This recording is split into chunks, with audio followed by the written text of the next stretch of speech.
What's up, guys? In this video I wanted to take a few minutes to show some of you guys who may be new to 1911s, or if you are just someone who is curious about 1911s or just like seeing 1911s, thought I'd take a few minutes to talk about some of the differences between your basic traditional 1911 and some of the newer, advanced, new featured guns that are out there on the market. Both of these two guns are from Tisas. This is my Tisas 1911 carry in stainless. This gun has been in several of the videos, and of course this is the Tisas 1911 A1. This is basically a clone of the original 1911 A1 that was carried by U.S. soldiers during World War II and up until the mid-1980s, and even in some cases beyond. This is basically a replica of the sidearm carried by U.S. soldiers.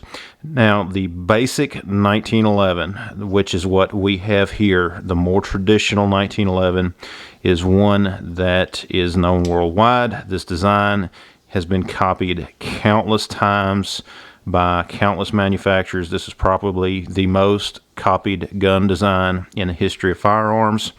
And what we see here on this gun is just no frills. It is just as basic and as plain Jane as it gets.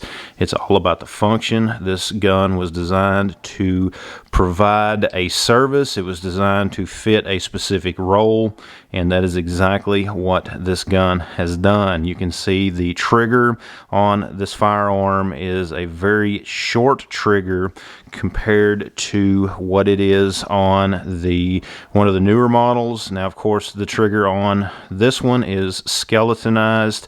That is something that some of the newer manufacturers will do, is they will add various features and upgrades to the guns to make them more appealing, to make them in some cases function better, just depending on what you want, depending on what you're looking for in a 1911. Now, one of the first things that anyone will notice on these guns is the difference in sight picture. Okay, you notice the sights on the more traditional 1911, the A1. I mean, it is as basic as it gets. It's just basically this little post up front with just a notch in the back. Now, some people like these sights. They're just fine with them, and they are fine just for target shooting and things like that, but they're not, in my opinion, they are not the best sight out there.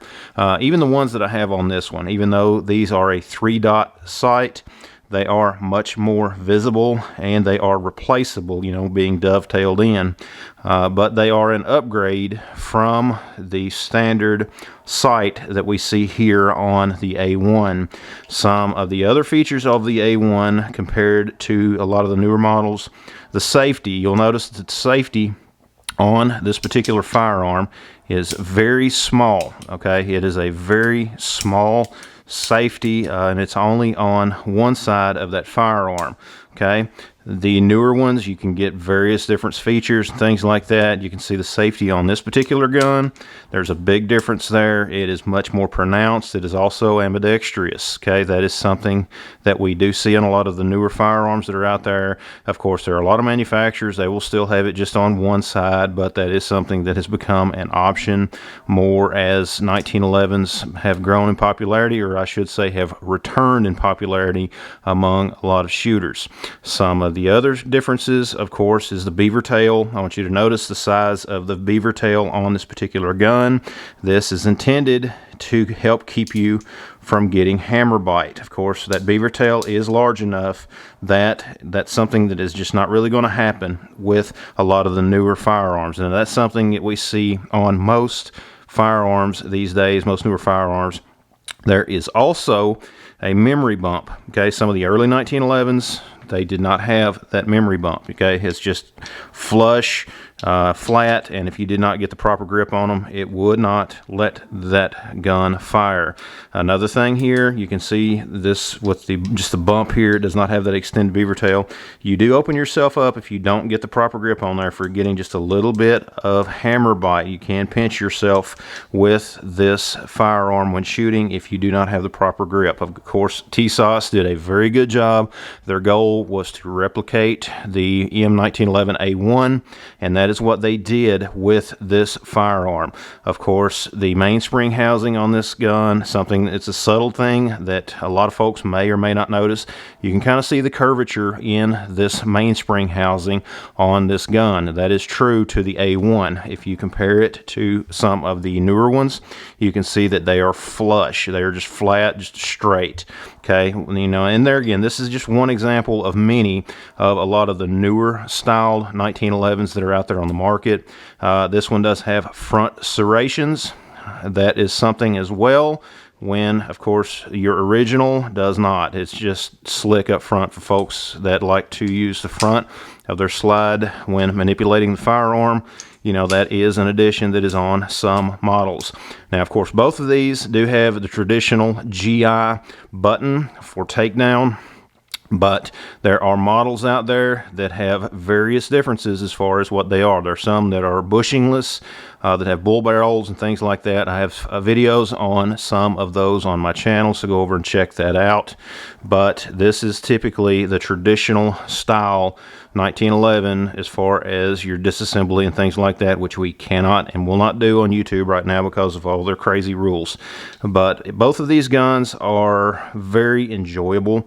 That's why I have them. I like 1911s. They are a classic. They are a piece of American history, in my opinion, especially if you are like if you enjoy a lot of the nostalgia around old firearms, particularly if you're into World War I, World War II. This is something that is a very nice piece to have. You know, and of course with the upgrades, for me, I'm not changing this gun. I'm leaving it the way that it is. I've thought about changing these grips and going with a different style grip, but I think I'm just going to leave it just like it is. The trigger on this particular firearm, now if we notice that this gun, the trigger on it, of course having the shorter trigger, it is still a very good trigger. You know, the take up, you can see the take up on that, very little take up. Hits the wall approximately right there, and then when I press on through, that hammer will fall, of course, cycle on through. The reset is approximately right there. Very good trigger on this particular firearm. The same with my carry model. You know, the trigger on it, of course, being a little bit longer, for me is a bit more comfortable, but there again, everyone has their own preferences. Just the same, there's a little bit of take up, hit the wall about right there, press, and that hammer will fall. Okay, the reset on this gun is approximately there. So again, the triggers on these are very good. Both of these guns are Series 70. For those of you all who know the difference between a Series 70 or Series 80, let me know down in the comments below if you know that difference. Okay, I do have a video showing how you can tell that difference between a Series 70 and Series 80 on my channel, so go check that out.